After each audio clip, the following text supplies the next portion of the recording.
Come on, Life Giver family, let's all stand up.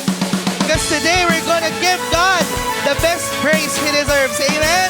Clap your hands.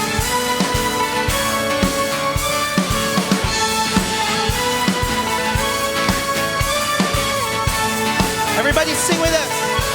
Sometimes you've gotta dance through the darkness, sing through the fire, praise when it don't make sense.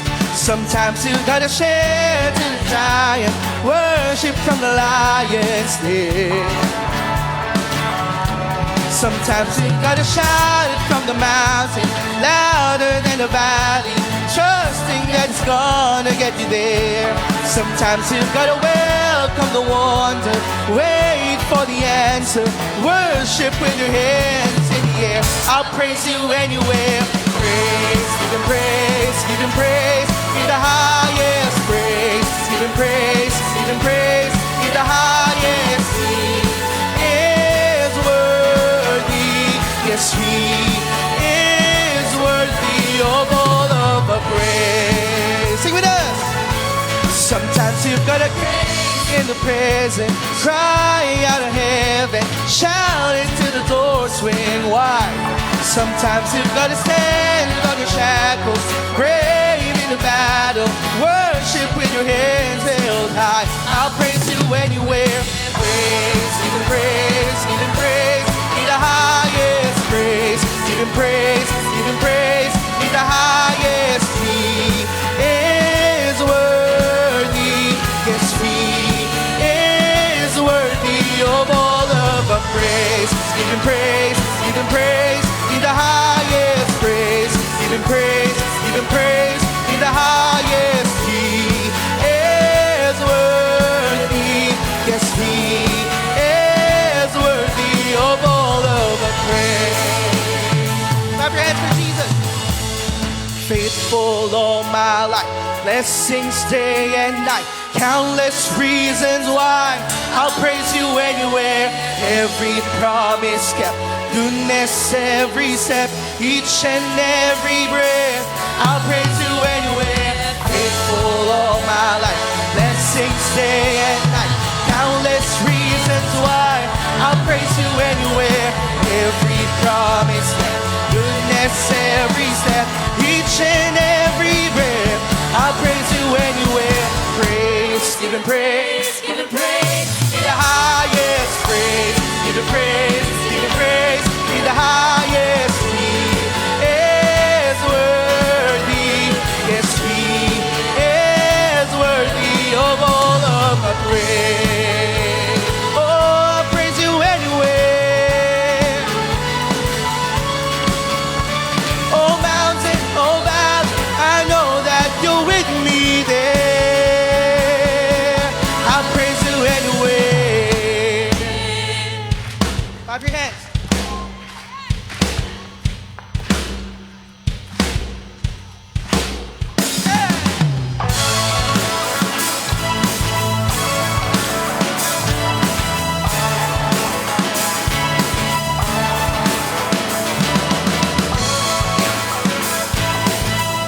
We worship one God today.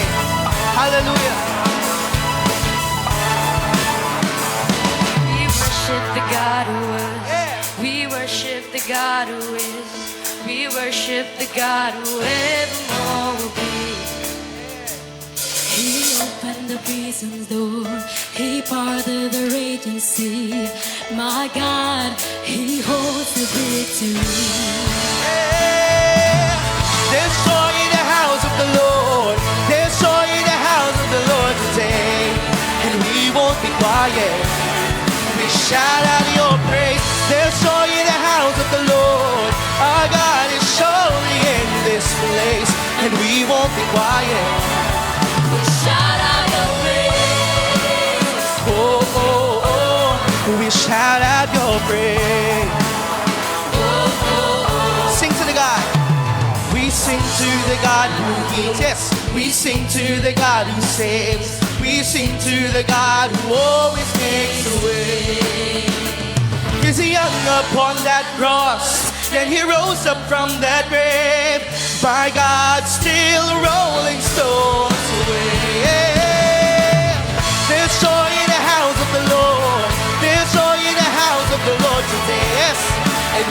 won't be quiet. We shout out your praise. There's joy in the house of the Lord. Our God is surely in this place, and we won't be quiet. We shout out your praise. Oh, oh, oh. We shout out your praise. Oh, oh, oh. 'Cause we were the beggars, now we're royalty. We were the prisoners, now we're running free. We are forgiven, accepted, reaching by His grace. Let the house of the Lord sing. Oh, I praise you, Jesus. We were the beggars, now we're royalty. We were the prisoners, now we're running free. We are forgiven, accepted, reaching by His grace. Let the house of the Lord sing praise. There's joy In the house of the Lord, there's joy in the house of the Lord today. and we won't be quiet. We shout out your praise. There's joy in the house of the Lord. Our God is surely in this place, and we won't be quiet. Everybody sing that. We shout out your praise. There's joy in the house of the Lord. There's joy in the house of the Lord today, and we won't be quiet. We shout out your praise. There's joy in the house of the Lord. Our God is surely in this place, and we won't be quiet. Shout out your praise. Oh, oh, oh. We shout out your praise. Oh, oh, oh. We shout out your praise. Oh, oh, oh. We shout out your praise. Oh, oh, oh. Come on, everybody, shout hallelujah.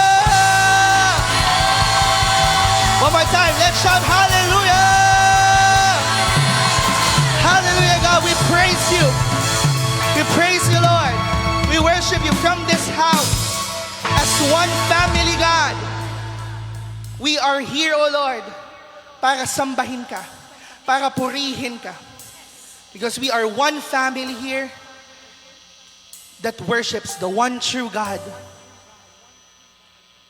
So today, God, hear our prayers, hear our worship. We believe that from this house, makaaabot po sa langit ang aming pagsamba. Because this today is your footstool. This house today is an extension of your throne. Come on, Life Giver family, let's close our eyes and let's allow the Holy Spirit to usher us into a genuine worship. Come on, raise your hands, open your lips. Hallelujah. We worship you, Lord. We worship you, Lord. Hallelujah.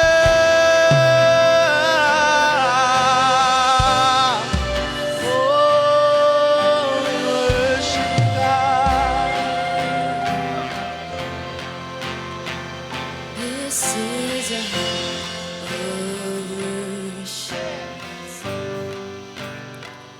This is a place of praise, where every demon trembles, where we proclaim your name. This is a house of healing. Our hearts are full of faith. You have our full attention. You have the final say. Come on, everybody sing. Come alive in the name of Jesus. Come alive in the name of Jesus. This is a house of miracles. Yeah. And we bring everything to the feet of Jesus. Everything In the name of Jesus, this is a house of miracles. Resurrection power. There's resurrection power. Your blood runs through our veins. Your kingdom will reign. Even the coldest rain. So we sing, come alive in the name of Jesus. Come alive in the name of Jesus. This is a house of miracles, and we bring everything, everything. In the name of Jesus. This is a house of miracles. Everybody church, we sing, come alive in the name of Jesus. Come alive in the name of Jesus. This is a house of miracles, Lord, 'cause we bring everything to the feet of Jesus. In the name of Jesus. This is a house of miracles. Oh, Lord, I still believe you're moving. I still believe you're speaking. God, I believe you're working all things for good. My eyes on heaven. God, I receive your vision. God, I believe your word. All things for good. Oh, we still believe, I still believe you're moving. I still believe you're speaking. God, I believe you're working all things for good. I fix my eyes. My eyes on heaven. God, I receive your vision. God, I believe your word. All things. Mo lahat ng buhay sa Panginoon. We sing, come alive in the name of Jesus. Come alive in the name of Jesus. This is a house of miracles, and we bring everything to the feet of Jesus. Everything in the name of Jesus.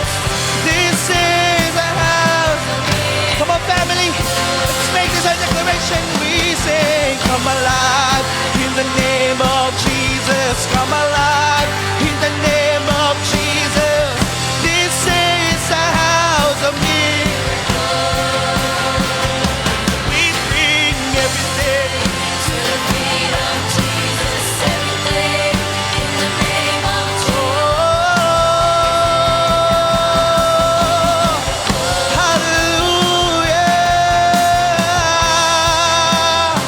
Come on, raise your hands. Hallelujah. Oh God, we come alive in you. We come alive in you. Come on. We're right now surrendered to God.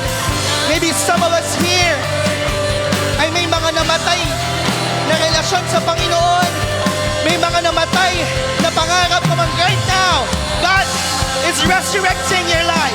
God is resurrecting your family. God is resurrecting your ministry. God is resurrecting your relationship. Today is the day of your miracle. Come on, raise your voices and sing to the Lord. Hallelujah. Oh, we want to encounter you, Lord. Oh, we say, come alive in the name of Jesus. Come alive in the name of Jesus. This is the house of miracles. And we bring everything. To the feet of We Jesus, bring everything. in the name of Jesus. This is a house of miracles. Oh, we sing, come alive. In the name of Jesus, come alive. In the name of Jesus, this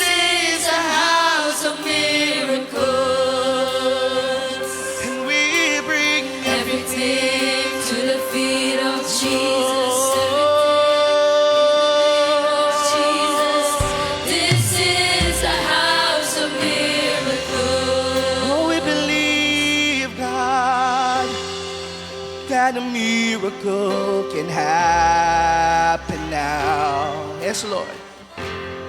For the Spirit of the Lord is here. The evidence is all around. That the Spirit of the Lord. Come on, declare it with us. A miracle can happen now. For the Spirit of the Lord is here. The evidence is all around. Oh, Holy Spirit, that the Spirit of the Lord is here. Overflow, overflow in this place. Yes, God. Fill our hearts with your love. Your love surrounds us. You're the reason we came to encounter your love. Your love surrounds. Oh, sing overflow, overflow. Come on, make it your prayer. Oh, fill us today, oh Lord. Surround. Oh, Jesus, you're the reason.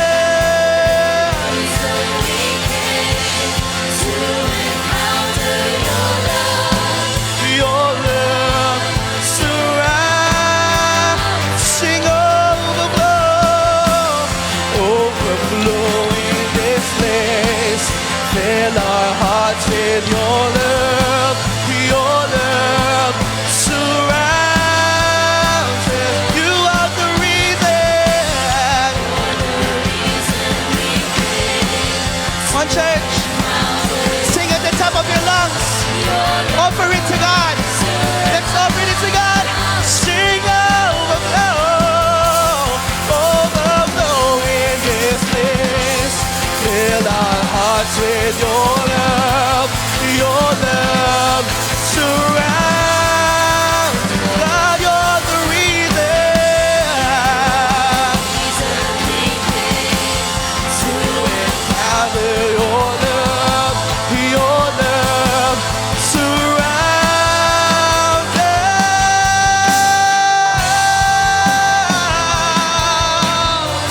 Oh, let your love surround us, Lord. Let your love surround us, God. Hallelujah. Come on. Life Giver family, let's dwell in the love of God right now. Oh, there's a miracle today that's happening in your heart. Only need to allow Him, allow God, because He is worthy of it all. Hallelujah. We receive the miracle, Lord. Hallelujah.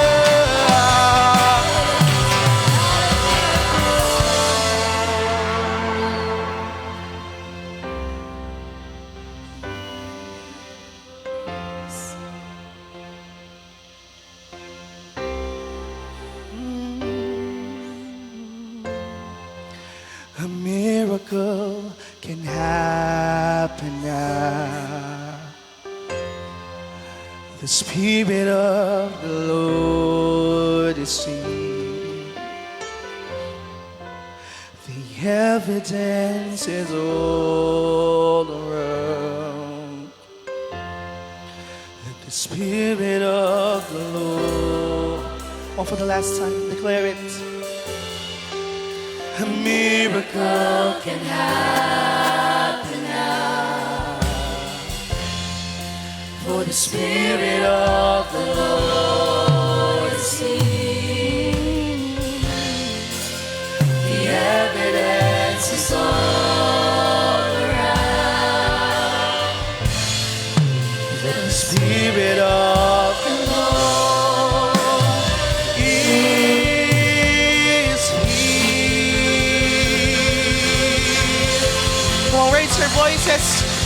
Praise or clap to the Lord.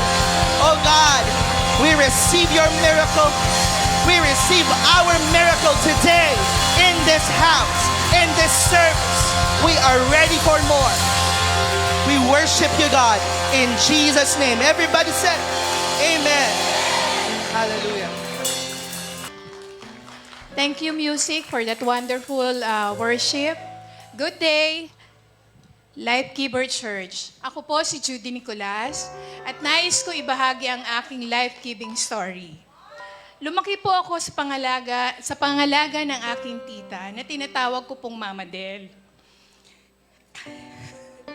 May pananampalataya na kami sa Diyos at yun ang kinalakihan ko. Noong nagsisimula naman akong mag-aral sa isang Catholic school, naging bahagi rin ng buhay ko ang mga tradisyon at practices ng Catholic.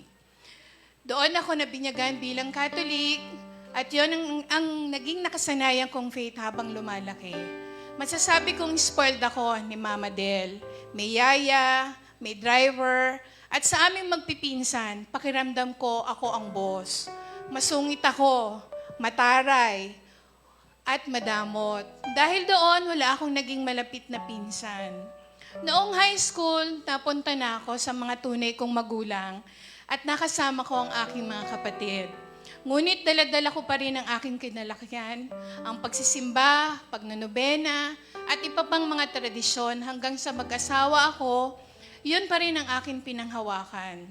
Ang una naming kilalang born-again Christian ay ang kapatid ko na sinundan ko. Pero iniiwasan ko siya noon. Kapag nagpupunta sila sa bahay, nagtatago ako. Sinasabi ko sa sarili ko, alam ko na yan, sasabihin nila. Kapag narinig ko silang nagkakantahan o nagbabahaginan tungkol kay Lord, naiingayan ako at naiinis. Talagang ipinakikita ko na ayaw kong makinig.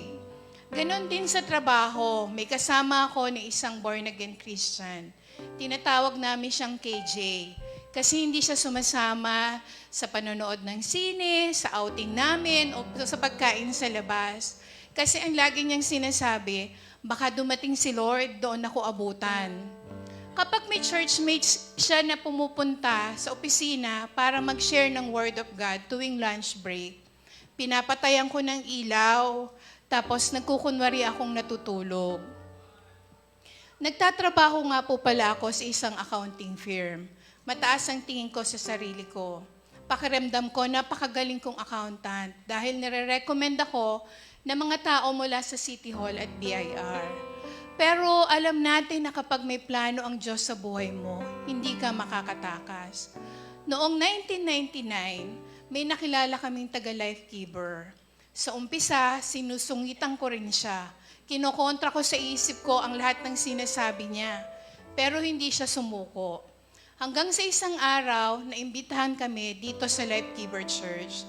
At doon nagsimulang baguhin ng Panginoon ang buhay ko. Naka-attend kami ng life retreat na EGR pa ang tawag noon. Hindi namin alintana ang biyahe mula Malabon hanggang Quezon City dahil may ginagawa na palang kakaiba si Lord sa aming mga puso. Bigla kong nakita ang mga bagay na dati kong hindi nakikita. Napagtanto ko na mali ang marami sa aking ginagawa. Akala ko nakakatulong ako sa mga kliyente namin, ngunit sa katotohanan, nakikibahagi pala ako sa mga gawaing hindi nakalulugod sa Diyos. Doon ko naramdaman ang matinding conviction at doon na rin ako nakapagdesisyon na mag-resign. Mas higit pa roon, doon ko napagtanto na ang akala kong alam ko na tungkol kay Lord ay napakaliit pa pala. Akala ko kilala ko na siya, pero doon ko pa lamang siya tunay na nakilala. Unti-unti, binago ni Lord ang aking puso. Nawala ang pagiging mataray at mapagmataas ko. At natutunan kong mahalin ang mga tao sa paraang gusto niya. Isa rin sa mga bagay na malaki ang itinuro sa amin ng Life Giver ay ang tungkol sa pagbibigay. Lumaki akong nagbibigay sa simbahan. Kaya akala ko, alam ko na ang lahat tungkol dito.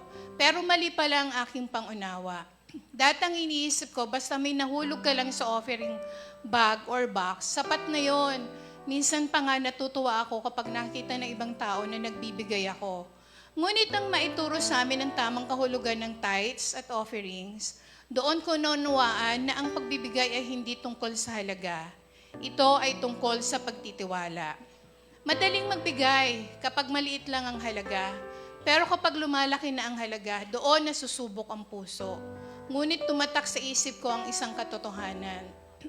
10% lang ang hinihingi ng Diyos, ngunit 70% ang ipinagkakatiwala niya sa atin. Hindi ito pagkawala, ito ay pagtugon sa kabutihan at katapatan ng Panginoon. Doon ko naunawaan na hindi mabigat ang ikapo. At sa bawat taon na naging tapat kami sa aming tithes at offerings, nakita namin ang kanyang protection, provision, at faithfulness. Noong bumalik kami dito sa church noong 2013, natutunan din namin ang tungkol sa first fruits at pledges. Sa totoo lang, hindi kami handa noon. Hindi namin alam kung ano ang mangyayari. Pero pinili naming sumunod sa pamamagitan ng pananampalataya. At hindi kami pinigo ng Panginoon. Hindi naging perpekto ang aming paglalakbay. Naranasan naming madapa, nalubog kami sa utang, nagkaroon kami ng mga maling desisyon sa paghawak ng mga bagay na ipinagkatiwala sa amin ni Lord. Pero dahil natuto kaming maging tapat sa Diyos sa aming pagbibigay, nakita namin kung paano niya kami unti-unting ibinangon. Mula sa inuupahan naming bodega, noong nagsisimula pa lamang kaming mag-asawa, binigyan kami ni Lord ng sarili naming bahay at lupa. Hindi lang po iyon. Nagkaroon kami ng isa pang lupa na soon, matatayuan na rin ng bahay. Nagkaroon kami ng kondo para mas malapit sa church at kalaunan isa pang kondo. Naalala ko noon, sira ang wiper ng sasakyan namin. Every time na umuulan, kailangan punasan namin ang windshield habang tumatakbo. May mga panahon na 50 pesos lang ang halaga ng nasa tangke ng gasolina. At minsan, kailangan pa naming itulak ang sasakyan dahil naubusan na ng gas. Pero ngayon, binayaan na kami ng Lord ng 2 sasakyan at kaya na po naming magpultang. At may bonus pa pong motorsiklo. At nakakapag-travel na din kami sa iba't ibang bansa na hindi ko kailanman inakalang mararating namin. Pero higit sa lahat ng material na pagpapala, ang pinakamahalagang blessing ay ang mga taong ibinibigay ni Lord sa amin. Mga kaibigan, mga kapatid sa pananampalataya, mga disciple, mga life group members, ang Esther Life Group, ang Salt and Light Satellite, at kayo po. At ang isa sa pinakamagandang regalo ng Diyos sa amin ay ang pagkakaroon ng isang malusog na apo. Maraming salamat din po kina Bishop Manny at Rev Helen sa tiwalang ipinagkaloob nila sa amin. Isang pribilehiyo ang makapaglingkod sa finance ministry ng ating church. Bilang pagtatapos, nais kong iwan sa inyo ang simpleng paalala na ito. Magkakamali tayo, madadapa tayo, may mga panahong tila mawawala tayo sa tamang direksyon. Pero kapag inuuna natin ang Diyos, hindi niya tayo pababayaan. Huwag tayong manghinayang sa anumang ibinabalik natin sa Kanya dahil napatunayan namin bilang pamilya na ang Diyos ay tapat sa Kanyang mga pangako. At kapag naging tapat tayo sa maliit na bagay, maaari niya tayong pagkatiwalaan ng mas malaking pagpapala. Again, I am Judy Nicolas, from spoiled ni Mama Del to spoiled ni Lord. Church, let's give.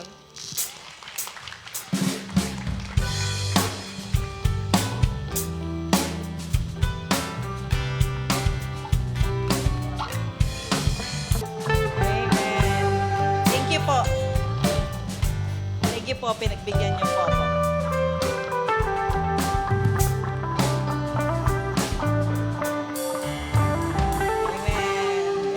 Good morning ulit po. At maganda yung mga ngiti nyo ngayong umaga. Okay. Sino po kanina habang tayo ay pumasok dito, kumakanta, nararamdaman nyo na yung kapayapaan galing sa Panginoon? Amen. Sige po, magpasalamat tayo sa Lord. At ngayon po, hindi pa tapos si Lord sa inyo. Sabi mo, hindi pa tapos si Lord sa iyo. Okay? Hindi pa po tapos. Nagsisimula pa lang po siya at alam natin na meron po siyang mensahe na babaunin pag-uwi po natin. Amen? Okay po, sige. Tayo po ay mag-aaral patungkol po sa isang lalaki sa Bible. Ang pangalan niya po niya ay si Obed-Edom. Okay? May nakarinig na ba ng pangalan niya? Wow. Mga readers talaga kayo, di ba? At siguro po sa oras pong ito ay ihanda natin ang mga puso natin. May I request na wala munang magte-text, mag-PPM, magme-messenger, mag-FB para makafocus po tayo kung ano po ang gusto ng Panginoon sa atin ngayong umaga. Okay lang po ba yon? Pero okay lang mag-picture-picture tayo ng mga messages, no? So, sige po, samahan niyo po ako sa panalangin at humingi po tayo ng awa at grasya ng Panginoon sa umagang ito. Lord, maraming salamat dahil nandito kayo sa lugar na ito. Kanina pa namin kayo nararanasan, nararamdaman. Lord, napakabuti po ninyo at ang iyong awa at habag ay gayon na lamang sa amin, Lord. Hindi nyo kami palalabasin sa lugar na ito na hindi nyo kami kinakatagpo. At Lord, excited kami marinig ang iyong mensahe sa amin.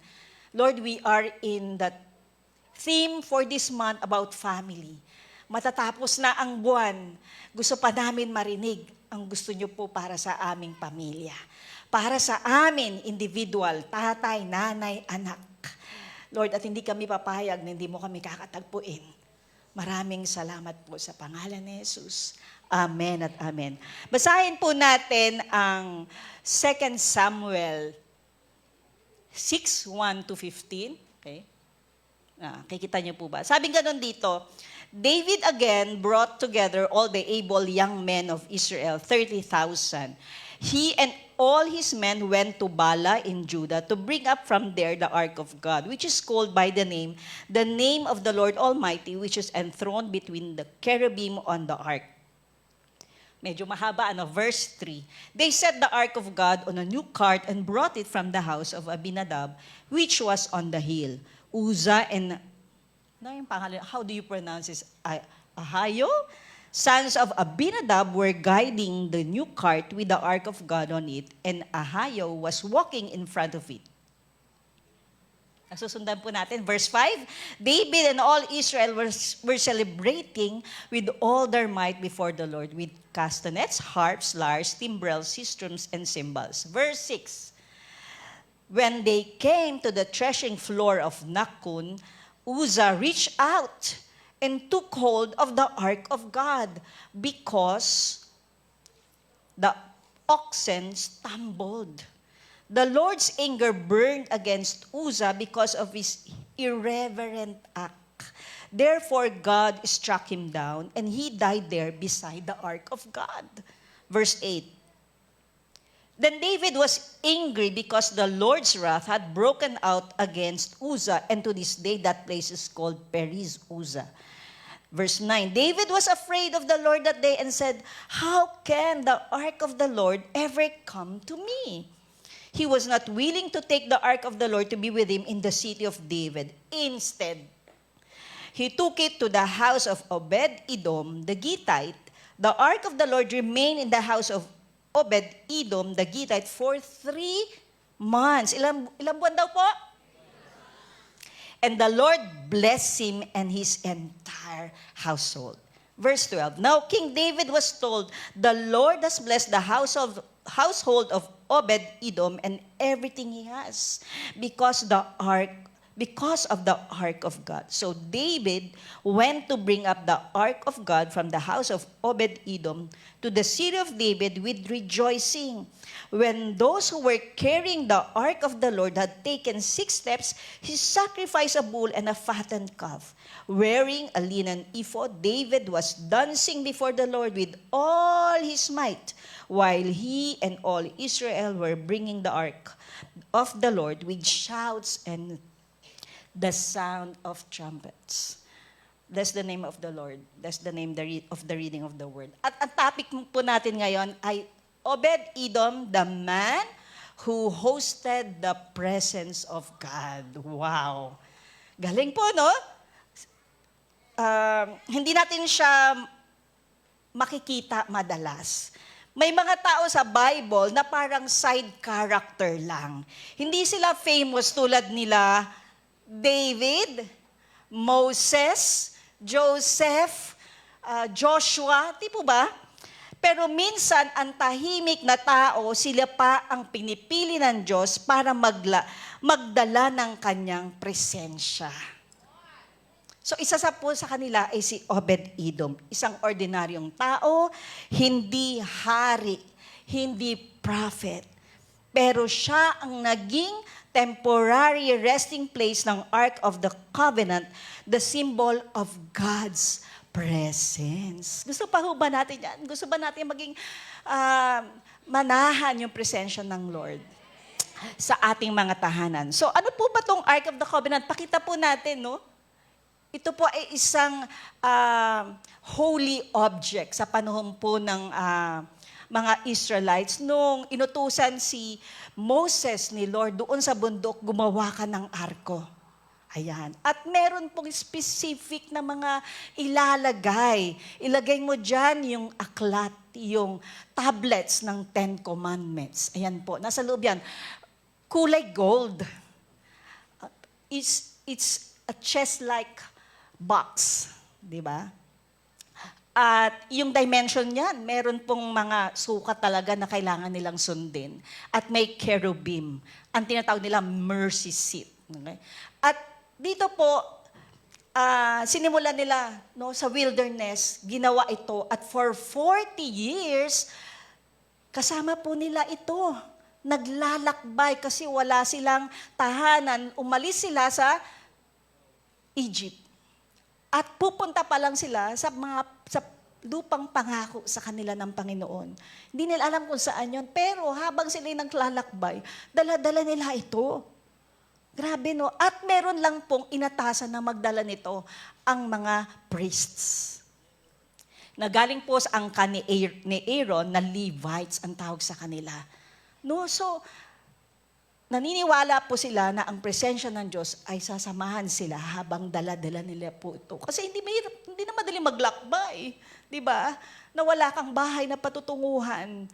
At the Lord was with them by guiding them through pillars of clouds by day and fire by night. So, makikita po natin, ang tindi 40 years, pero sinamahan sila ng Panginoon.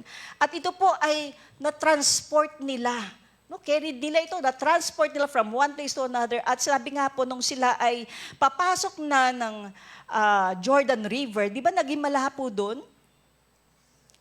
Ang taas-taas ang tubig. I think it was Rev Chauvin na nag-explain po nito, no? Yung Joshua, yung Jordan River.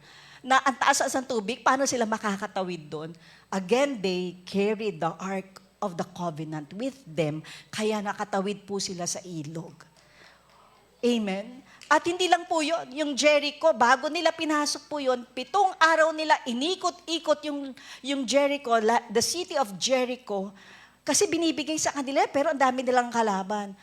At may walls po ito, yung Jericho. Hindi nila basta-basta ito mapupunta, mapapasok. 7 days, inikot nila, dala yung Ark of the Covenant. And on the 7th day, nag-collapse yung walls of Jericho. Na-conquer nila. Wow! So talaga itong Ark of the Covenant where God's presence was with them is holy and powerful. Kasama po nila ito.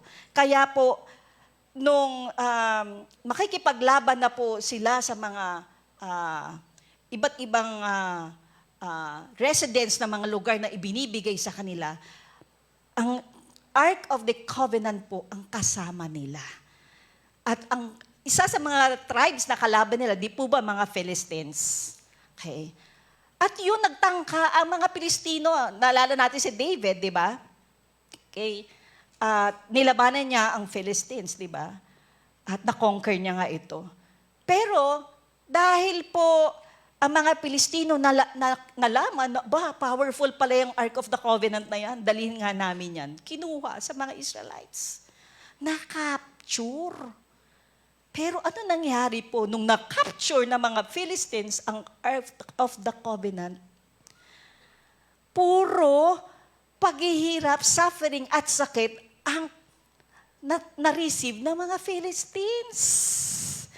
Kasi nga hindi ito para sa kanila. Baliktad. Akala nila ibibless sila. Akala nila tagumpay sila sa lahat ng laban nila. Pero naging baliktad. Because the presence of God did not belong to them. It belongs to the Israelites. At yun po ang naging history. Kaya po, pag-aaralan po natin, ano na nangyari nung gusto nang kunin ni David mula sa Philistines ang Ark of the Covenant. Okay, nagplano sila. Okay, nagplano sila. Ano po naging plano nila? Mamaya titingnan natin. Dahil po doon, okay, sa binasa natin kanina, no, naging palaisipan kay David, paano natin kukunin? Na-capture nila, pero kanino daw dinala? Sa bahay ni Abinadab. Ayan. Sa bahay ni Abinadab. Ano nangyari? Doon sa binasa natin, nung dinala niya na sa bahay ni Abinadab, okay, for 20 years, dala-dala po nila yon. Okay? Nanatili sa bahay ni Abinadab at may anak po siya, 2 anak niya. Ay, mamaya babasahin natin. Okay.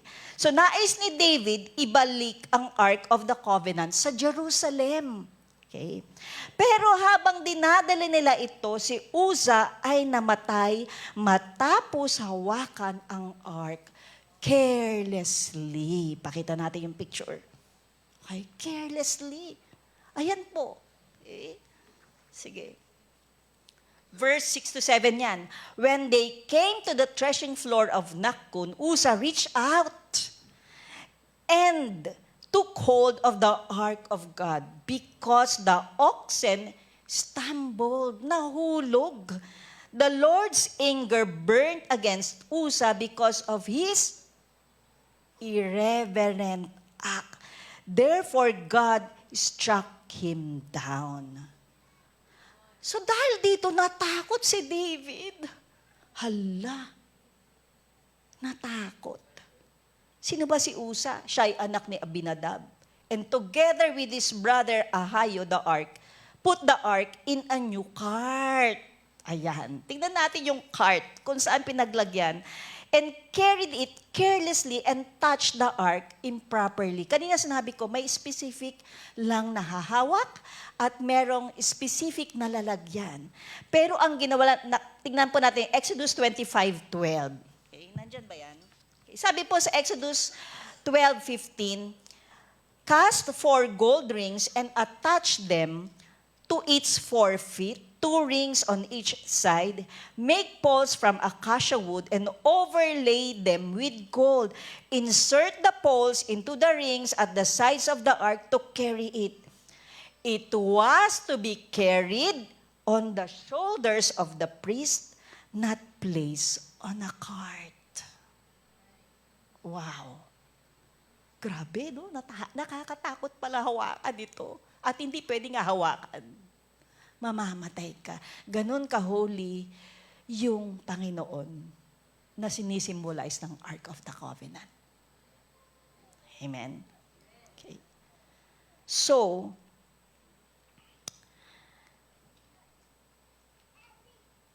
David was afraid, verse 9-10, of the Lord that day and said, how can the ark of the Lord ever come to me? Kasi po si David, alam mo naman natin, di ba, na naghahangad siya sa presensya ng Diyos. Okay? He was not willing to take the ark of the Lord to be with him in the city of David. Sandali lang.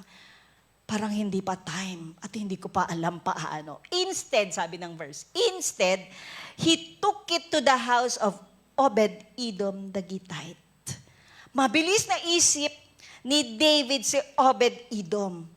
Parang replacement lang si Obed o plan B. Pero dito ka makakita na siya talaga ang maghahanda ng ark para finally makapasok sa Jerusalem. Amen? So maraming bagay that will disqualify him to be carrier of God's presence, but he was really the right man for the job. Tingnan po natin, sino ba si Obed? Gusto ba natin makilala? Ready na tayo? Ayan, okay. Kita po natin dito, ang kanyang, naku, ang liit no? Sige, ganito na lang. Galing po siya, kanina sabi ko, sa lahi ni Levi na anak ni Jacob. Tama. Ilan ho anak ni Jacob? 12. Tama. At isa doon si Levi. At si Levi, doon nagsimula ang kaparian or priesthood. Okay? At sila po ay sinundan ng Kohath, yung clan ng Kohath. Pagkatapos po nun, importante po ito kasi, no? Pagkatapos ng lahi ni Kohath or generation ni Kohath, ay si Korah. Nandyan ba yan? Si Korah. Line of Korah. Yung Korah, ito yung generation, nagrebelde kay Moses at kay Aaron. Bakit? Nainggit sila sa authority and priesthood ni Aaron. Kaya itong generation na ito, talagang galit, no? Kaya challenge nila si Moses at yung authority niya. Tuwing may pinapagawa si Lord kay Moses, ginagawa ni Moses, sasabihin sa kanila, ayaw ng generation ni Korah, sundin sila. So ano nangyari sa kanila? Okay, God punished Korah and his supporters. The ground, alam niyo to, the ground opened and swallowed them. No? 250 of his men were burned by fire from the Lord. Nagrebelde. And after that generation of Korah, okay, by the way, itong Korah, sila po ay generation ng mga gatekeepers, nagsisilbi sa templo, mga temple servants. At isa po dito, ang lahi, sumunod na lahi, si Obed-Edom. So makikita po natin, no, very disqualified kung titingnan ni Lord yung qualification ng ninuno niya. Naku, hindi. Pangit yung pinanggalingan mo na lahi. Pero hindi po yun ang nakita ng Panginoon kay Obed. Ano kaya? No? Kaya, hindi mo pwede masasabi, yung lolo ko, ganito yung tatay ko, masamang tao Hindi ka na magsisilbi sa Lord. Hindi ka nalalapit sa Lord. The more, di ba? Dito hindi. Pinili si Obed. So explain natin ang qualification niya para makita natin ang sarili natin na maging modern Obed tayo sa panahon na to. No? Asamin natin yung generation natin, regardless kung sino ninuno natin na gumawa ng kasalanan sa Panginoon, magsisimula si Lord sa generation natin. Amen?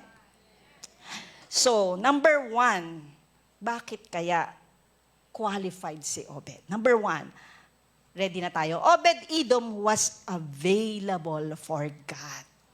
Wow! Imagine, after may mamatay dahil sa ark, sino pa ang gustong tumanggap nito? Pero si Obed-Edom, tinanggap niya ang presence ng Diyos. He hosted the presence of God. Tinanggap niya. No?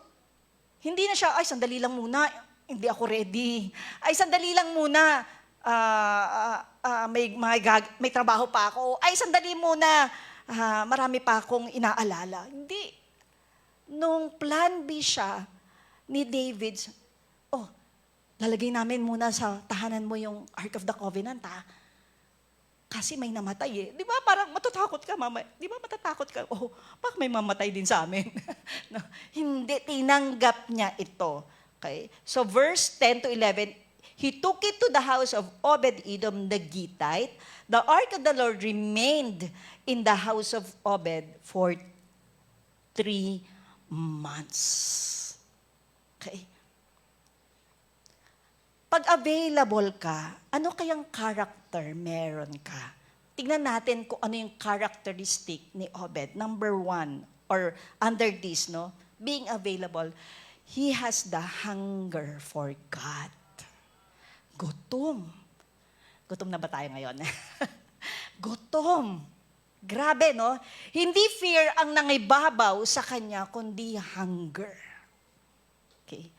Habang natatakot ang iba na ampunin ang ark, siya hungry na may halong excitement. Amen. So nakatagpo si David ng isang tao na may uhaw at giliw at sigla sa presensya ng Diyos. Hindi uhaw sa mga material na bagay sa mundo, kundi uhaw sa Diyos. Kaya tayo nandito yan kasi uhaw tayo, di ba, sa presensya ng Diyos. At pag nakatagpo mo yung presensya ng Diyos, di ba, busog ka na. Well, I'm talking about spiritual, in the spiritual realm. Pati physical realm mo, hindi ka na magugutom kasi punong-puno ka na ng presensya ng Diyos eh. Amen. So, konting background, to be a Levite then means they will receive no inheritance in the land of Israel. God was their inheritance. Numbers 18 to 20. Sabing ganon dito, I am your portion and your inheritance among the people of Israel. Unlike dun sa 11 tribes like Judah and Ephraim, ang Levites, hindi po sila makakatanggap ng malaking territory pagka kuha na nila, nalagay na sila sa mga promise. Wala po silang ganong big and large tribal territories in the region. Instead, ikakalat sila sa Israel at may designated place lang sila kung saan sila ilalagay as priests and Levites. Ang hirap, no?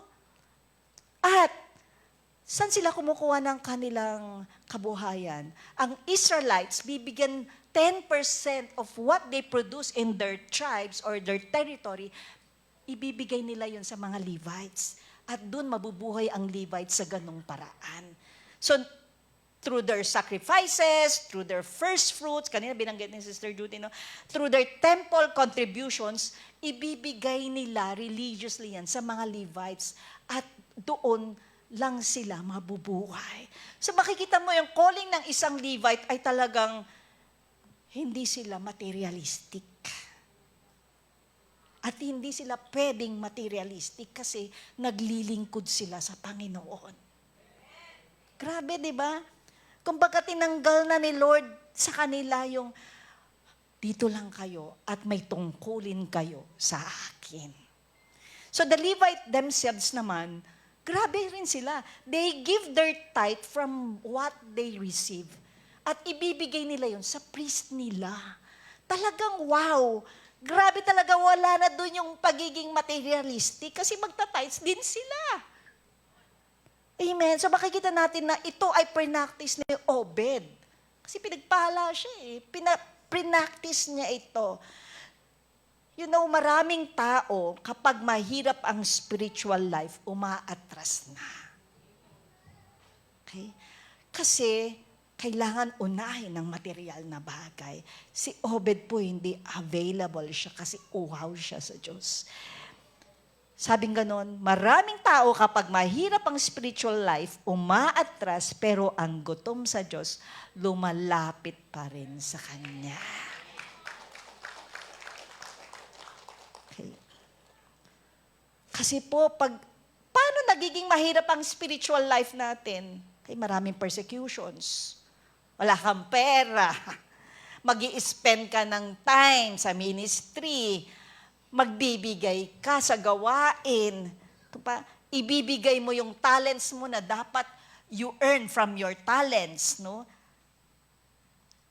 Ang hirap maging lingkod ng Diyos. Pero hindi po si Obed. he prioritized his spiritual life over material things. Gutom sa Lord. Sabi mo, Lord, gutom ba ako? Okay. Sabing gano'n ng Matthew 5:6, blessed are those who hunger and thirst for righteousness, for they will be filled. Dapat daw po tayo ay uhaw sa katuwiran. Okay. Gutom sa katuwiran ng Diyos, sa kaharian niya, para tayo ay pagpalain. Pansinin po natin, kung habol ng habol tayo sa material na bagay, lalo tayong nalulungkot. Amen? Hindi tayo mapalad. Psalm 27 verse 4. Andiyan pa ba kayo? Amen? Basahin natin. One thing I ask from the Lord, that I may dwell in the house of the Lord all the days of my life. Grabe, no? Yung prayer ni David, Lord. Desire ko, hindi yung palasyo, yung mansion. Desire ko to dwell in your house. Amen? Kaya po naniniwala ako, once we gather in His temple, okay, wow. Kanina kinanta natin, di ba? Miracles happen, healing happens, deliverance happens. Okay. Dahil may nangyayari pag tayo po ay nananahan sa tahanan ng Diyos. Amen. Wow, palakpakan natin ng Panginoon. Okay. Number 2. Okay. Kanina, sabi po natin yung kanyang qualification, available siya. Number 2, Obed-Edom honored the presence of God. Okay. Sa verse 2, makikita po natin yan. Okay. Yung verse 2 po kasi nakalagay dito, hindi lang basta-basta ito ay acacia wood. Okay. Kundi makikita po talaga natin na nandoon yung presence ni Lord. Kasi nakalagay yung pangalan niya eh. May pangalan siya dun eh. It bears, sabing ganon dito, okay, in Judah to bring up from there that which is called by the name. May pangalan, the name of the Lord Almighty, which is enthroned between the cherubim on the ark. Naniniwala talaga si Obed na nandun ang presensya ng Diyos, kaya inonor niya. Okay? Inonor niya po ito. Okay? At makikita po natin, no, yung presence ni Lord means Shekinah. Ayan, Shekinah comes from a Hebrew word, root word means shakan, which means Shekinah, to dwell, to settle, to abide. At yung Shekinah na ito, syempre walang katulad to, nagniningning ang presensya ng Diyos sa kanila. No? Nagniningning. No? Tingnan yung katabi nyo, nagniningning ba yan sa presensya ng Diyos? It refers to the manifest presence or glory of God dwelling among His people. Okay? Walang pangit. Lahat maganda pag ang Diyos ay nasa iyo. Kasi yung presence niya makes the difference. Pangit ang sitwasyon, pero gumaganda kasi nandun ang Diyos. Tama, Romans 8:28 yan, di ba? So, noong nasa wilderness sila, nag-appear ang presence ni God. Yung sinabi ko kanina, through a pillar of cloud by day and a fire by night, guide them. Guide them. He's guiding His children. Nagniningning yun, Shekinah. Kaya si Obed, no, alam niya na ang presensya ng Diyos na nasa kanilang tahanan. Uy, tatanggapin ko ito. Kasi sasamahan kami ng Diyos, yung presensya niya nasa bahay namin. Wow. So, hindi niya trinato casually yung ark. Okay. Sige, dyan na lang yan. Okay. Alam niya kung saan ilalagay ang ark sa kanyang tahanan, kaya dumating ang blessing. Amen? Sa verse 11, sabing ganon dito, and the Lord blessed him and his entire household. Yung arkong ito ay may kabuntot na pagpapala.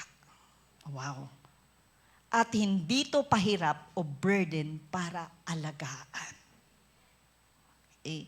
Habang inaalagaan niya ang ark, inaalagaan naman siya ng pagpapala ng Diyos. Wow! Grabe. Nararanasan na ho ba natin yan? Habang tayo ay lumalakad sa presensya at kasama ang presensya ng Diyos, goodness and kindness follows us. Gugulat ka na lang, paano nangyari yun?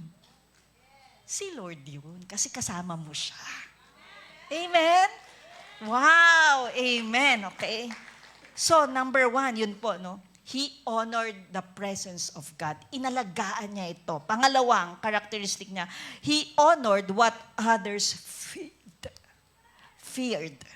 He honored what others feared. Si Usa naging careless. Si David natakot. Pero si Obed-Edom, anong ginawa niya? Nag-honor. Paano ba natin ino-honor yon? Okay? Paano ba tayo nag-o-honor? Ano ba dapat gawin natin action na para mag-honor sa presence ni Lord? Basahin po natin yung Psalm 24, 3-4. Okay. Who may ascend the mountain of the Lord? Who may stand in His holy place? The one who has clean hands and a pure heart. May malinis na puso at malinis na kamay. Walang naitatago sa Panginoon. Amen. Hindi mo alam, binibless yung pamilya mo kasi yung puso mo, puro. Walang halo. Walang halong disobedience, impurity, no? And yung kamay mo ginagawa ang tama. Kasi makikita po yan sa resulta. Kahit hindi ka magsalita, malalaman na ikaw ay pinagpala dahil ginagawa mo ang tama. Amen? Hebrews 12:28, sabing ganon dito, let us be thankful and so worship God acceptedly with reverence and awe. So, hindi po siya careless dapat sa pag-treat sa presensya ng Diyos. The presence of God responds to honor. Wow.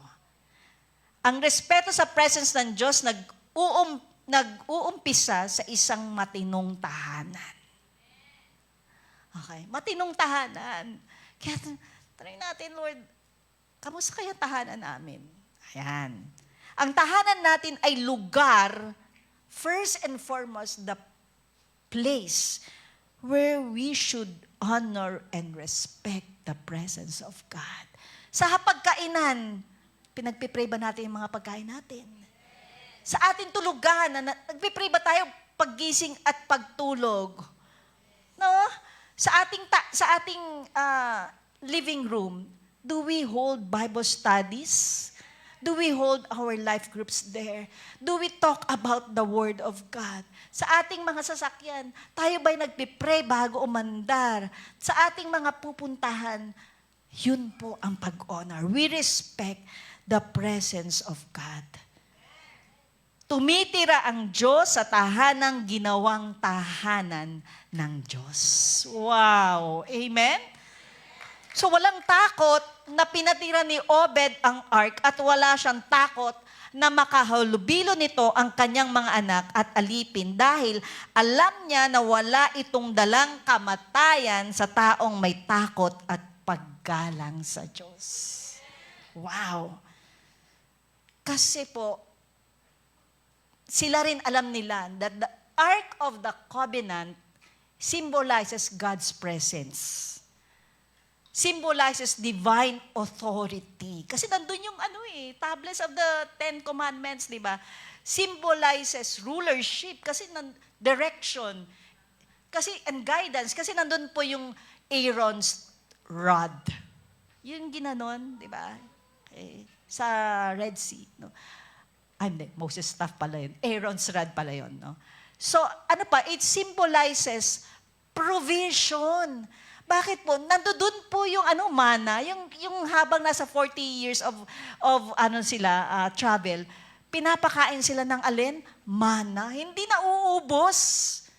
Hindi na uubos. Wow, grabe. Pag tinanggap mo itong presensya ng Diyos, itong Ark of the Covenant, lahat yun nasa iyo. Hindi ka magtataka, mag-worry, wala na tayong kakainin. Wala na tayong lechon. Puro na lang tuyo. No? Hindi po. Tinanggap niya, kaya po pinagpala po ang tahanan ni Obed. Okay. That's why his house became a place of blessing. 2 Samuel 1:3. Tingnan natin, ano ba nangyari sa bahay ni Abinadab at sa bahay ni Obed? Okay, 2 Samuel 1:3. Basahin po natin yan. Okay. So the men of Kirath-Jearim came to get the ark of the Lord. They took it to the hillside home of Abinadab and ordained Eleazar's son to be in charge of it. The ark remained in Kirath-Jearim for a long time, 20 years in all. Ilan po? 20 years. Ang tagal. Nandun doon yung Ark of the Covenant sa bahay nila. During that time, all Israel mourned because it seemed the Lord had abandoned them. Then Samuel said to all the people of Israel, if you want to return to the Lord with all your hearts, get rid of your foreign gods, your images of Ashtoreth. Turn your hearts to the Lord and obey Him alone. Then He will rescue you from the Philistines. Ilang taon daw nandun sa bahay nila? Abinadab, 20 years. Ilang buwan nandun sa bahay nila Obed-Edom? 3 months. Imagine. Okay. Pwede pala nakilala mo ang Diyos at alam mo ang salita niya, pero di mo kasama ang presensya niya. Grabe po, no? 3 buwan lang sa bahay ni Obed-Edom, pero buong bahay na bless. Yun yung pure hearts and clean hands. Inabandon sila ng Panginoon, di ba? Dahil may idolatry, merong disobedience, merong irreverence sa presensya ng Diyos. Amen? Pero, siyempre kayo, mga bahay nyo, pinagpahala na. Kasi, tinanggap nyo ang presensya ni Lord. At yung iba, tatanggapin pa lang. Amen? So, 2 Samuel 6:11, the Lord blessed him and his entire household. Kapag ang presence ni God ay nasa bahay mo, may transformation. Hindi perfect man yung family natin, pero may peace. Kulang man yung pera, maya't maya kompleto na. Amen? Mahirap man magpaaral, pero maya-maya nakagraduate na anak mo. Amen? Hindi mo alam paano nangyari yon, but because you hosted the presence of the Lord in your home, grabe ang ginagawa niya at gagawin pa. Praise God. Number 3 characteristic ni Obed-Edom. He built an atmosphere for God. Wow. His home became his altar for God. Okay. Hinayaan niya na ang Diyos ay maghari sa kanyang tahanan. Ang ruler dito, si Lord Kahit tatay niyo ako, meron pa tayong dapat sundin ang Diyos. Yun yung atmosphere. Pangalawa, hinayaan niyang ang Diyos malayang pagpalain ang kanyang tahanan to bless His house freely. Tayong mga magulang, gusto natin, di ba? Anak, kung anong meron ako, ibibigay ko sa iyo lahat. Pwede naman talaga yon, pero sandali lang, hayaan mo makita ng anak mo si Lord talaga ang nagbe-bless sa kanya. Di ba? Minsan tayong magulang ang hadlang sa kanila. Pangatlo, sabi nga, hinayaan ni Obed ang Diyos na baguhin ang kanyang tahanan. there was a transformation. Mamaya makikita natin yan sa kanyang pamilya. At pang-apat, pinaglingkuran nila sabay-sabay. Mga anak, mga tatay, no? Pinaglingkuran nila ang ark habang ito ay nasa loob ng kanilang tahanan, inalagaan, no? Okay. Sinunod ang salita ng Diyos. Ano pa? No? At trinato, in-honor yung presence ni Lord. Pinaglingkuran. Wow. Amen. So what kind of atmosphere are we building in our homes? I-analyze natin, Lord, parang puro pressure sa loob ng bahay. Ano pa? Parang lagi namin pinag-aawayan pera. Okay. Parang lagi namin iniisip paano kaya umunlad ang aming kabuhayan. Okay lang po yung walang problema doon. To gain wealth, no, to achieve your family goals. Pero hindi dapat ito ang mauna. Amen? Naniwala po kayo doon.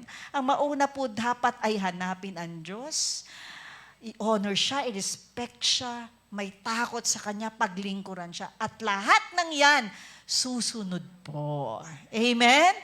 Kaya ang gusto natin, bawat pamilya, Lord, makakilala sa iyo ang tatay ko, nanay ko, mga kapatid ko, mga apo ko, makakilala sila sa Lord at madala namin sila sa simbahan. Madala namin sila sa inyo, Lord. Kasi doon lang tatahimik ang tahanan namin. Amen? Okay. So Joshua 24:15, na-resolve niya. Okay, basahin po natin sabay-sabay.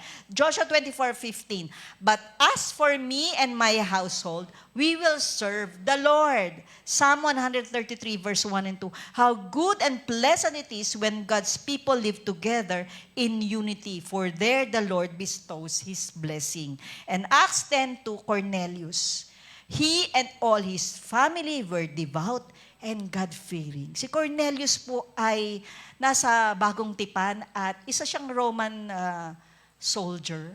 No? At siya ang unang-unang hentil na tinanggap ang presensya ng Lord.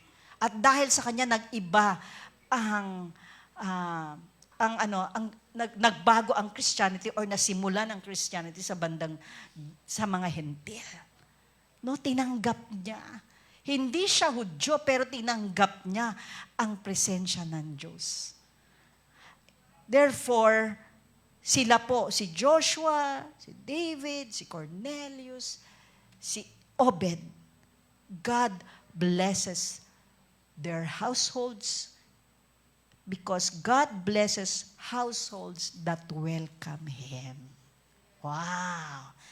Binibless ng Diyos ang mga tahanan na wini-welcome siya. Amen ba yun? Okay. Minsan meron ho kami mga life group na, lika, puntahan natin pamilya yan. Meron ho talaga kami, mga pamilyang, ayaw namin yan. Ibang reliyon yan. Ayaw namin yan. Okay, mag-ano dito. Life group dito. Meron ho kaming ganyan mga pamilyang hindi tinatanggap ang Diyos. Maya-maya mabalitaan mo na. Ang saklap nangyari. Kasi hindi nila tinanggap si Lord. Amen? Kalungkot. Okay, pero si Obed hindi. Bakit sa kanya dumaan ang ark? Yan, pag-usapan natin. Because God was looking for someone trustworthy. Okay? Hindi pwede itong ark na ito buhatin or kargahin, no? O i-travel ng mga careless people. At yan ang problema ni Saul. Hindi niya ito hinanap at di siya nag-inquire dito. Okay, tingnan natin sa 1 Chronicles 13:3. Ito ay sabi ni David, let us bring the ark of our God back to us. Sabi ng mga anak ng Diyos, dali natin yung arko pabalik sa atin. For we did not inquire of it during the reign of Saul. Si Saul, hindi niya pinahalagaan ito at hindi rin siya nagtanong sa Diyos. Kaya Israel lost honor for God's presence during Saul's reign. O, nakakalungkot. Yung hari pa ang hindi nag-honor. Kaya yung buong bayan, no, iniwanan ng Panginoon. Siyempre gusto natin sa bansa natin, no, yung pinakapinuno, magbigay galang sa presensya ng Diyos. Para ang bansa ay pagpapalain. Pero si Obed-Edom marunong mag-host sa presence ni Lord. No, for 3 months lang. Because before public platforms, God looks for private faithfulness. No? Hindi lang yung pakita. Di ba na-celebrate? Celebrate. Nandito. Para lang masabing hari siya. No? Pero hindi siya naging faithful doon, araw-araw. For 20 years, hindi inalagaan. Ang tagal. No, ang tagal. Pero dito 3 months lang, sobrang pag-aalaga, pero blinis. Amen? Okay. Kaya, the Lord bless His house. At number 4, malapit na po tayo. Gusto niyo na matapos ako, Number 4, Obed-Edom did not just experience the presence of God. He followed it. Kasi syempre, after 3 months, aalis na. No? Pero si Obed, sinundan niya. Paano kaya niya ito sinundan? Makikita natin na naging servant si Obed connected sa ark ministry. Nung dinalain na ito ni David sa kanyang city, sa Jerusalem, okay, patuloy naglingkod si Obed. Naging faithful siya. Saan? Yan. Music ministry and a gatekeeper. Yung panahon niya na being gatekeeper, lahat ng mga gawain sa loob ng templo. Okay, nag-a-assist sila. Grabe, no? Sinundan niya kasi hindi lang siya after the blessing, but he was so in love with the presence of God. Grabe. No? Hindi lang linggo umaaten, kundi araw-araw, di ba yung presensya ng Diyos, hinahanap dapat natin? Sinusundan natin yan, di ba? Sabi nga nun dito, verse 24, 1 Chronicles 15:24. Obed-Edom and Jehiah were also to be gatekeepers for the ark. Ito yung tinayo na yung nagtayo ng special tent si David sa kanyang city, at doon sabi niya, sandali lang, ang magtutuloy nito, ang mag-aalaga nito, ay si Obed at Jehiah. Nandun na naman siya. Di ba? No? So, 1 Chronicles 16:38, sabing ganon dito, Obed-Edom, hindi lang to, with his 68 relatives, were to be ministers there. Imagine mo, 68, yung mga susunod niyang lahi, okay, angkan, pakita natin yung kanyang mga anak. Yung mga anak niya, okay, sino yung mga anak niya? Tuloy-tuloy po yan, naging gatekeepers and musicians sa loob ng temple. Grabe, di ba? Pinili ni David si Obed at ang kanyang mga susunod na mga anak na maging gatekeepers din and musicians. May anointing. They were assigned to carry the ark, okay, at naging tagabantay siya, tagapaglingkod sa templo, kasama sa paglilingkod sa kaban. Okay? Grabe. Nakakahawa. Yan. Ayan, 68 relatives to. Grabe. Nakasulat doon, di ba? Kakaiba. Sabi niyo, kakaibang pamilya to. Diba? At nakikita ko yan dito, ang dami yan, di ba? Mga pamilya naglilingkod sa Lord. Okay? Siyempre, unang-una niya si Bishop. Kasi ating Bishop, talaga yung buong pamilya naglilingkod sa Panginoon. Nakakahawa. Nakakahawa ang tahanan ni Obed-Edom. Just for 3 months, nakita na pinagpala siya at lahat ng meron siya. Kaya naging exhibit ang tahanan niya para matuto si David at ang Israel paano i-manage ang ark, igalang ang Diyos, paano paglingkuran. So, wow, ganito pala. So, ready na si David i-carry, i-transfer ang ark doon sa kanyang palasyo. Kasi nakita nila, ganyan pala mag-alaga, ganyan pala maglingkod, ay ganyan pala i-honor. Amen? Wow. At number 4, characteristic ni Obed, he became devoted to God's presence. Okay, number 1, ano yun? He was available. Number 2, he honored the presence of God. Number 3, he built the atmosphere for God. And number 4, he became devoted to God's presence. By the way, the name of Obed-Edom means one devoted to service and worship. Grabe pala eh. Kaya naman pala, devoted talaga siya. He was a servant who honored God first and foremost. Tuloy-tuloy siyang naglilingkod, hindi hihinto. Hindi siya huminto. Hindi lang siya binisita, kundi naging lifestyle niya na ang paglilingkod at devoted sa Panginoon. Okay, meron ba kayo naiisip na ganyan? Tuloy-tuloy sa paglilingkod. Pwede tayong magpahinga, pero hindi pwedeng, dahil napagod ka, pero hindi pwedeng huminto. Amen ba yun? Naririnig natin yan. Huwag kang huminto magtiwala, huwag kang huminto mag-serve, huwag kang huminto mag-stay sa calling mo. Be devoted to God. Kahit na ano pang mangyari. In Psalm 84 verse 10, better is one day in your courts than 1,000 elsewhere. I would rather be a gatekeeper in the house of God than live the good life in the homes of the wicked. Grabe. At alam ko, resolution nyo na yan ngayon. I will rather be a doorkeeper I will rather stay one day in your courts than 1,000 elsewhere. Okay. Amen. So ngayon may tanong po tayo. Okay. Kung ilalagay ni God ang presence niya sa bahay mo, comfortable ba siya doon? Okay. Ano kaya maririnig niya? Ano kaya makikita niya? Okay.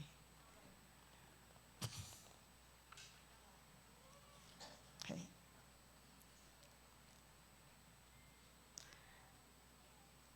God's presence rests where He is honored consistently. Alam ba nyo na pinapalapit tayong lahat sa presensya ng Diyos?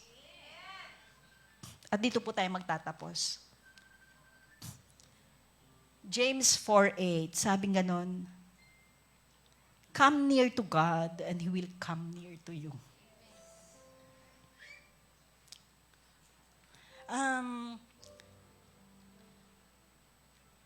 Nakita natin si Obed, siguro naiinggit tayo, Lord, ba't ganun? Grabe ang blessing mo sa kanya. At gusto rin namin matanggap yung ganyang blessing, maranasan. Pero may hinahanap si Lord sa atin. At binibigyan niya tayo ng opportunities. Pagpalain. Kaya sabi nga sa James 4:8, come near to God. Lumapit ka sa Panginoon. Okay. Kang umatras. And He will come near to you. Lumalapit siya sa mga taong lalapit sa Kanya. Promise niya yan. Come, see the goodness of the Lord. Taste that He is good. Taste and see that He is good. Kung hindi ka lalapit, hindi mo mararanasan. Kung hindi mo susubukan, maraming mawawala sa iyo. Sa atin, amen? So Obed-Edom was available for God. He honored God's presence. He cultivated an atmosphere for God. And he became devoted to God's presence. Sa panahon po ngayon, God is still looking for modern day Obed-Edom. People who will say, Lord, my house is yours. Ang tahanan ko ay para sa'yo. Ay sa'yo. I'm just a steward. Lord, my family is yours. Again, there is no perfect family. But there is peace. Challenge sa atin, lalong-lalo na, Lord, my life is yours. Ang buhay ko sa iyo. Marami po sa amin dito, sa atin, nag-commit na. Ang buhay ko, Lord, sa iyo. And when the presence of God enters a home, everything changes. Yun ang gusto natin makita. Pagka na pumasok ang Diyos sa pamilya mo, may pagbabago, lahat magbabago. Unang-una, ang isip mo, ang puso mo. Ay, grabe. Makikita mo ang Diyos. Because one encounter with God can bless an entire household. One encounter lang. Okay? One encounter lang. It will bless your household. Maybe you represent your family now. Wala sila dito, malayo sila sa iyo. Hindi mo katabi. O inaasam mo sa puso mo ngayon, Lord, i-bless mo yung family ko. At wala nang ibang pagpapala kundi manahan ang presensya mo sa aming tahanan. Kung yan po ang prayer niyo po, tayo po tumayo. Okay. Maybe your heart has become distracted nowadays. Yung family mo, naiiba ang values, naiiba na ang kultura, lumalayo sa Diyos, malayo sa Diyos, malayo sa kanyang mga gustong gawin sa pamilya mo. But you are distracted. You have been very busy creating a house. Yung facade, yung bahay, ganito ang lugar. Gusto ko dito magtayo. Gusto ko ganito yung tahanan. Gusto ko yung ganito yung aming kwarto. Ganito ang kulay. Ang design ganito, aesthetic. But you forgot the important thing, and that is the presence of God that should dwell first in your home. Kaya ngayon, mag-commit ka na, i-build mo muna yung atmosphere for God. Hallelujah. Today, God is not merely looking for church attendees. Hindi lang po tayo, hindi po tumitingin ng Diyos na punuin lang ang Sunday na ito ng mga attendees. But God is looking for carriers of His presence. That wherever you go, especially sa bahay mo, dala mo ang presensya ng Diyos. Iingatan mo, i-honor mo siya. Hallelujah. Gusto mo ba maging tahanan ng Diyos na kung saan siya ay welcome? Hallelujah. Tayo po'y manalangin. Hallelujah. Come alive in the name of Jesus. Come alive in the name of Jesus. This is a house of miracles. We bring everything to the feet of Jesus. Everything in the name of Jesus. This is a house of miracles. We sing, come alive in the name of Jesus. Come alive in the name of Jesus. This is a house of miracles. We bring everything to the feet of Jesus. Everything in the name of Jesus. This is a house of miracles. Hallelujah, Lord. Father, Lord, oh God, we are here right now before your very presence, oh God, aming Ama. We want our families, oh God, our household, oh God, to be blessed. by receiving your presence, oh God, and honoring it, Lord, oh God. Father, we bring to you our families right now, oh God. Our homes we represent right now in the name of Jesus, oh God.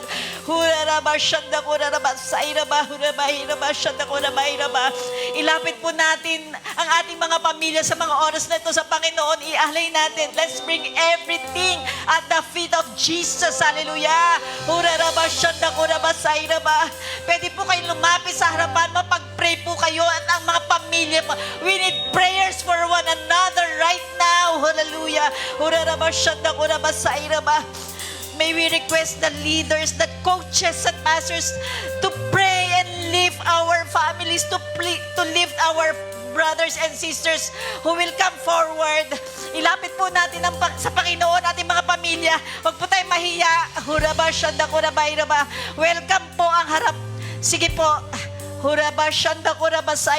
Kanta po tayo. Let's dwell in the presence of the Lord. We invite your... Sige po. Dito po. Let's lift our families. We need prayers. Hallelujah. Coaches, leaders.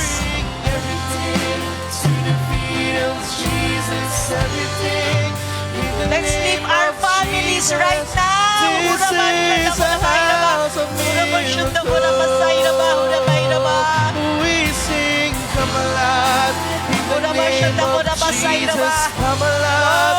In the name Our of families we bring Jesus. to you, Lord. This is a house of miracles. We commit our families to you, We bring Lord. everything to the feet of Jesus. Everything. Ang presensya niyo po, Panginoon, aming Ama. This is a house of We sing, come alive. In the name of Jesus, come alive. In the name of Jesus. This is a house of miracles. We bring everything to the feet We lift to you our families, Lord. In the name of Jesus. This is a Bring your house of families to the Lord. Bring your families to the altar We right sing, now. come alive.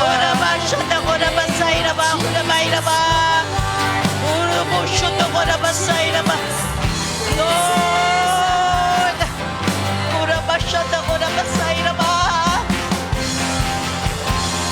Lord, patawarin kami. Patawarin niyo po, Lord God, ang aming mga pamilya. Wala sila dito, Lord God. Kami nagkukutin sa inyo ngayon, aming Ama. Lord, oh God.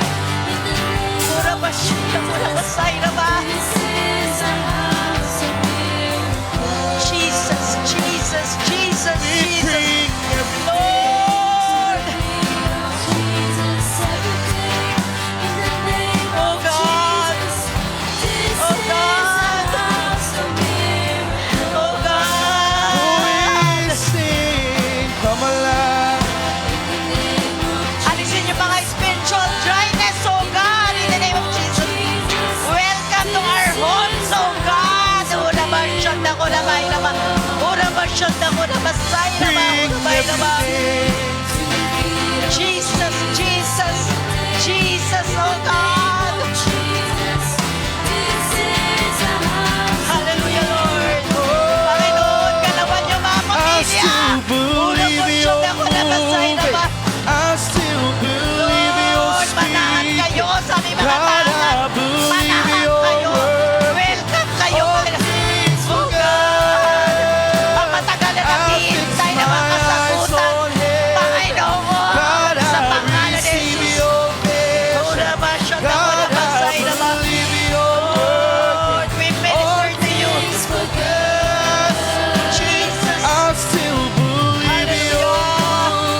come alive.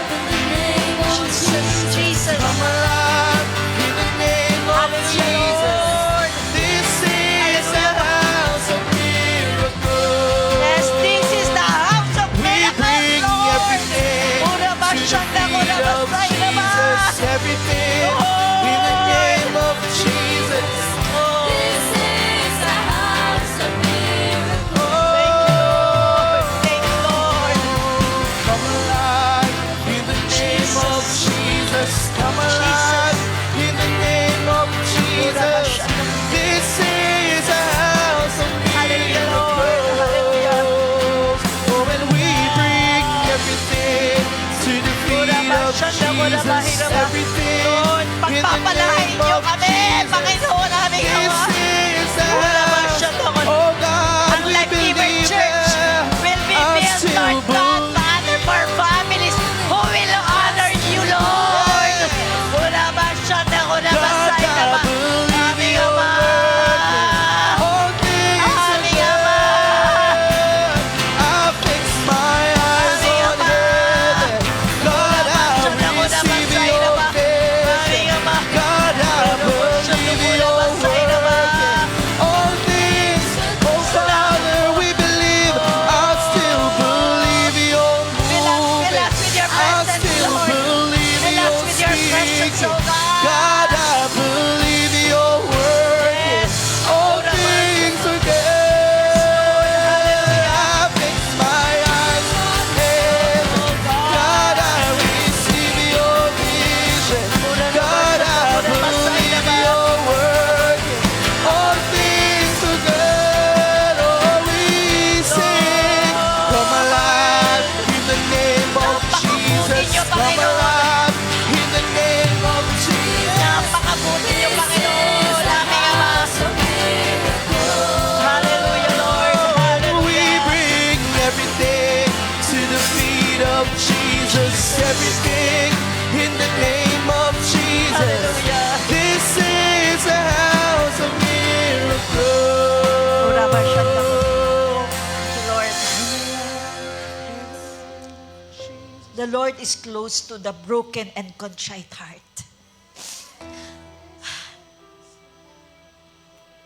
Yan ang pangako ng Panginoon. As you draw close to Him, He will be close to you because you have a broken and contrite heart. Maraming salamat po sa tanghaling ito, Panginoon. Lahat ng papuri at pagsamba ay para sa iyo lamang at pagpalain ng mga pamilya namin sa pangalan ni Jesus. Amen at amen.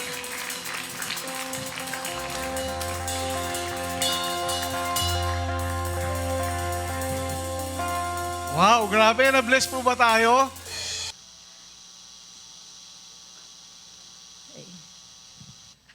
Sorry pa. Okay, taas po natin ating mga kamay. Let's ask for God's blessing. May the Lord richly bless you and your children. Amen. May He keep you from falling and make you stand unblemished. May His grace work in you. May His face shine on you. May His abundance flow throughout your lifetime. Amen. With enjoyment, good health, soul prosper. May you have life to the fullest. Amen. Receive this from our Lord Jesus Christ. Then fellowship ends, abundant life begins. God bless you po. Carry